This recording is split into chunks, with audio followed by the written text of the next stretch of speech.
अपूर्व तक वो पहुंच जाते हैं। समस्त द्वादशांग को वह जान लेते हैं। हमें कुछ ज्ञान प्राप्त करना हो तो बुक्स पढ़ना पड़ता है, तब कहीं जाकर के विषय हमें समझ में आता है, कंसेप्ट क्लियर होते हैं। लेकिन ये रिद्धि ऐसी है, शास्त्र पढ़ने की आवश्यकता नहीं। विनय से, तपस्या से सहित होकर के जब वो साधना करते हैं तो ज्ञान उनका इतना विकसित हो जाता है। हमें जो ज्ञान प्राप्त होता है बाहर से नहीं आता है, ज्ञान तो हमारे भीतर ही होता है, क्षमता हमारे भीतर ही होती है, पर वह ज्ञान ढका हुआ होता है। पर्दे से जब तक ढकी हुई वस्तु रहती है वो हमें नज़र नहीं आती।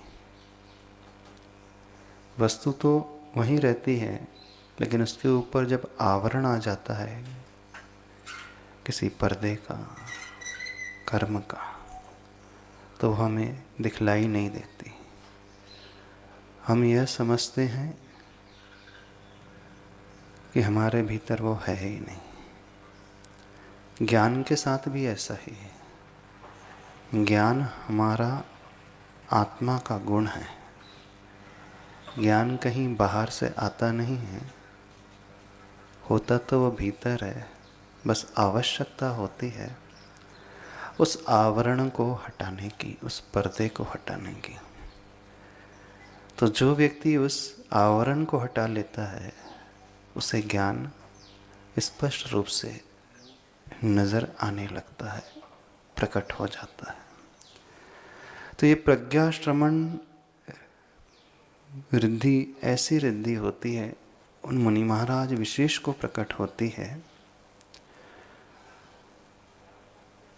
जो साधना इस प्रकार की करते हैं। पहले दिन आप लोगों से कहा था, ज्ञान को पाने के दो निमित्त होते हैं, दो कारण होते हैं। एक बहिरंग कारण होता है, टीचर का मिलना, शिक्षक का मिल जाना, बुक्स का मिल जाना, कोई हमें समझाए। लेकिन अंतरंग कारण कुछ और होता है।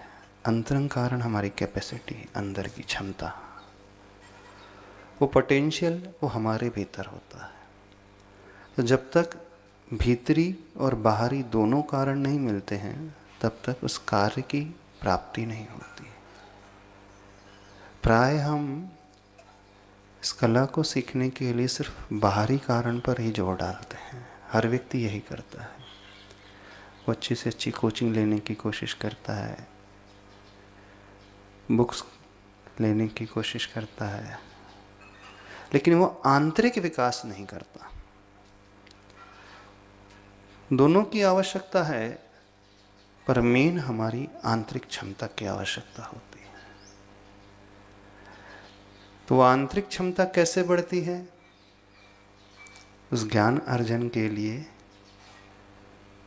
8 अंगों के साथ कोई व्यक्ति उस भाव को भाता है, स्वाध्याय के भाव को, पढ़ने के भाव को। 8 अंग जो पहले दिन बताए थे, शब्द, अर्थ, उभय, विनय सहित, बहुमान सहित, काल का ध्यान रखते हुए, विशुद्धि का ध्यान रखते हुए, और उसके पीछे समर्पण जब आता है तो वहाँ पर एक अंग आता है उपधानाचार। जब भी हम कोई ग्रंथ का स्वाध्याय करते हैं तो एक अपनी मनपसंद कोई वस्तु को त्याग करके हम स्वाध्याय करते हैं।